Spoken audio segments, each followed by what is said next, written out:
June 24 SEBI வந்து quant mutual fund ஹவுஸை வந்து raid பண்ணியிருக்காங்க.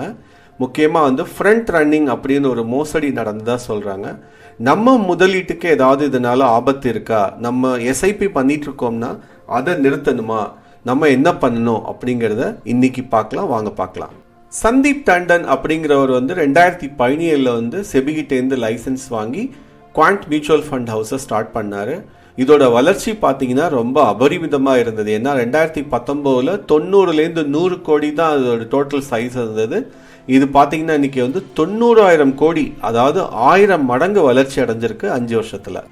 செபி வந்து என்ன சொல்கிறாங்கன்னா, இந்த பர்டிகுலர் ஃபண்ட் ஹவுஸ்லேருந்து ஒரு புரோக்கிங் ஃபார்மோட பிரச்சனை இருக்குது, அவங்க வந்து ஏதோ இன்ஃபர்மேஷனை லீக் பண்ணி நிறைய வந்து ஃப்ரண்ட் ரன்னிங் பேஸ்ட் வந்து மோசடி நடத்தி ஒரு 20 கோடிக்கு மேலே வந்து லாபம் அடைஞ்சிருக்கிறதா வந்து செபி சந்தேகப்பட்டு அவங்க வந்து இப்போ சர்ச் சீசர்லாம் பண்ணியிருக்காங்க. அதுக்கு நம்ம வந்து ஃப்ரண்ட் ரன்னிங் அப்படின்னா என்னன்னு ஃபர்ஸ்ட் புரிஞ்சுக்கலாம். நம்ம ஃப்ரண்ட் ரன்னிங் அப்படின்னா என்னன்னு புரிஞ்சுக்கிறது எப்படி வந்து மியூச்சுவல் ஃபண்ட் ஹவுசஸ் வந்து அவங்க வந்து ஆர்டர் பிளேஸ் பண்ணுவாங்க அப்படின்னு புரிஞ்சுக்கணும். ஏன்னா நம்மள மாதிரி ஸ்மால் இன்வெஸ்டர்ஸ் மாதிரி அவங்க வந்து இன்வெஸ்ட் பண்ணுறது கிடையாது. ஏன்னா வந்து அவங்களோட எல்லா டீலிங்ஸுமே வந்து பல்க் டீல் அப்படிங்கிற மாதிரி இருக்கும். பல்க் டீல் அப்படிங்கிறது எப்படின்னா ஒரு 0.5 அதாவது 0.5% வரைக்கும் வந்து ஒரு கம்பெனியோட ஷேர் கேபிட்டலை வந்து இன்வெஸ்ட் பண்ணால் அதை வந்து பல்க் டீல் அப்படின்னு சொல்லுவாங்க. ஸோ இப்போ பார்த்தீங்கன்னா அந்த பல்க் டீலை வந்து பண்ணுறதுக்கு மியூச்சுவல் ஃபண்ட் ஹவுஸை வந்து ஒரு புரோக்கர் செட் பண்ணுவாங்க. ஸோ இந்த புரோக்கர்ஸ் வந்து அதுக்கப்புறம் வந்து அந்த டைம் நம்ம ட்ரேட் பண்ணுற டைம் இல்லாமல் செபியோட அந்த ஸ்டாக் எக்ஸ்சேஞ்சஸோட ஒர்க் பண்ணி அந்த ஆர்டர்ஸை பிளேஸ் பண்ணி எக்ஸிக்யூட் பண்ணுவாங்க. இதில் என்ன பிரச்சனைன்னா, ஃப்ரண்ட் ரன்னிங் அப்படின்னா என்னென்னா, இப்போ வந்து இந்த குவாண்ட் மியூச்சுவல் ஃபண்ட் வந்து ஒரு பர்டிகுலர் கம்பெனியை வாங்க போகிறதா வந்து அந்த புரோக்கருக்கு சொல்லியிருக்காங்க. அந்த இன்ஃபர்மேஷன் அவங்க லீக் பண்ணதால் வேற ஒருத்தவங்க அந்த லீக்கடு இன்ஃபர்மேஷனை வச்சு அந்த ஷேரை ஃபஸ்ட்டு வாங்கிடுவாங்க. அதாவது இந்த புரோக்கர் வாங்குறதுக்கு முன்னாடியே இன்னைக்கு அந்த பர்டிகுலர் கம்பெனியோட ஸ்டாக் ப்ரைஸ் வந்து 100 ரூபா இருக்குன்னா, ஒரு பெரிய டீல் நடக்கும்போது என்னாகும், ஒரு 10-15% 20% கூட வந்து அப்பர் சர்க்கியூட் கூட தட்ட சான்ஸ் இருக்கு. ஸோ இவங்க என்ன பண்ணுவாங்க, உடனே வந்து அதை வாங்கிட்டு இவங்க அந்த பெரிய டீல் முடிஞ்சோடனே ஒரு 10-15 இல்லை 20% லாபம் வந்தோடனே அதுலேருந்து வெளில வந்துடுவாங்க. அதாவது முன்னாடியே இன்ஃபர்மேஷன் தெரிஞ்சுக்கிட்டு அதுக்கு தகுந்த மாதிரி இவங்க டீல் பண்ணி அதில் வந்து ப்ராஃபிட் சம்பாதிக்கிறதா வந்து front running. Quant mutual fund என்ன சொல்லியிருக்காங்கன்னா, நாங்கள் முழு ஒத்துழைப்பு தர்றோம், எங்களுக்கு எதுவும் வந்து டைரெக்டாக நாங்கள் இன்வால்வ் ஆகலை அப்படின்னு நிறைய கிளாரிஃபிகேஷன் கொடுத்துருக்காங்க. இருந்தாலும் முதலீட்டாளர்களுக்கு வந்து ஒரு பெரிய பயம் இருந்துகிட்டே தான் இருக்குது. என்ன மாதிரி பயம்னா, அவங்களோட நம்பகத்தன்மை போயிடுச்சு. ஏன்னா இப்போ ரீசெண்டாக வந்து 75, 80, 100% வந்து அவங்களோட மியூச்சுவல் ஃபண்டு பெர்ஃபார்ம் பண்ணியிருக்கு. இதனால அவங்களுக்கு என்ன, இன்வெஸ்டர்ஸ்க்கு என்ன டவுட் வரும், இதெல்லாம் வந்து இந்த மாதிரி ஏதாவது ஃப்ராடுத்தனம் பண்ணி தான் வந்து இவங்களை வந்து அடைஞ்சிருக்காங்களா இந்த வெற்றியை அப்படின்னு. அதுக்கப்புறம் இந்த மாதிரி நடக்கிறதால இனிமேல் நம்ம இதில் பணம் போடுறது நல்லதா, இதில் ஏதாவது இன்னும் பிரச்சனை வருமா அப்படின்னு பயம் மேலே ஜாஸ்தி ஆகிட்டு இருக்கு. ஃப்ரண்ட் ரன்னிங் அப்படிங்கிறது புதுசு கிடையாது.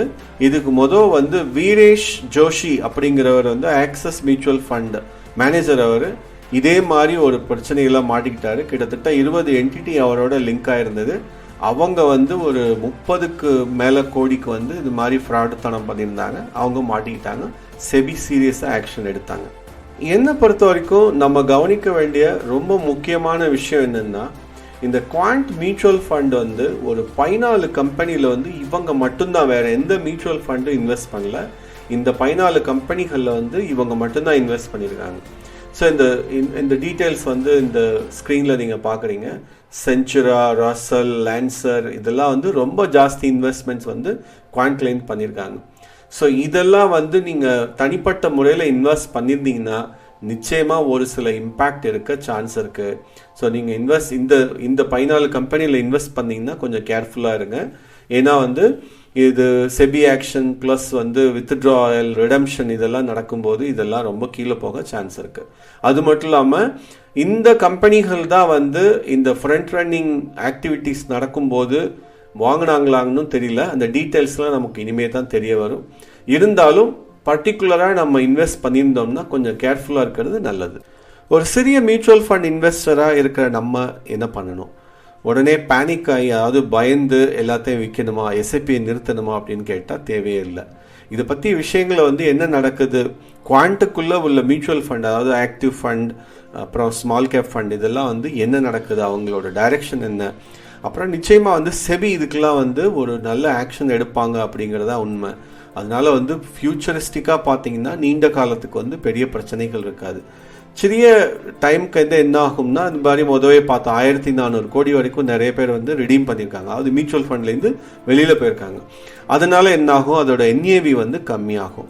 ஸோ நம்ம என்ன பண்ணணும்னா எல்லா பணத்தையும் ஒரே மியூச்சுவல் ஃபண்டில் போடுறது தப்பு. அது மட்டும் இல்லாமல் ஒரே மியூச்சுவல் ஃபண்ட் ஹவுஸில் போடுறதும் தப்பு. அதாவது குவாண்ட்லேயே ஃப்ளெக்ஸி கேப்பு, ஸ்மால் கேப்பு, அப்புறம் மிட் கேப், இந்த மாதிரி நிறைய ஃபண்டில் இருக்குது. நம்ம பணத்தை எல்லாத்தையும் குவாண்ட் ஹவுஸில் மட்டுமே போடாமல் குவாண்ட், நிப்பான், ஹெச்டிஎஃப்சி, எஸ்பிஐ அப்படின்னு ஒரு 4-5 டிஃப்ரெண்ட் ஃபண்ட் ஹவுஸில் இருக்கிற ஃபண்டை கண்டுபிடிச்சி நம்ம போகிறது ரொம்ப நல்லது. ஸோ அதனால் டைவர்சிஃபை பண்ணுங்கள், பேனிக் ஆகாதீங்க. எஸ்ஐபியை கண்டினியூ டெஃபினட்டாக பண்ணலாம். அவசரப்பட்டு விற்றுட்டு அதுக்கப்புறம் வருத்தப்பட தேவையில்லை. இந்த வீடியோ உங்களுக்கு பயனுள்ளதாக இருக்கும்னு நம்புகிறேன். அப்படி இருந்தால் லைக் பட்டன் கிளிக் பண்ணுங்கள். இன்னும் சப்ஸ்கிரைப் பண்ணலைன்னா சப்ஸ்கிரைப் பண்ணுங்கள். நன்றி.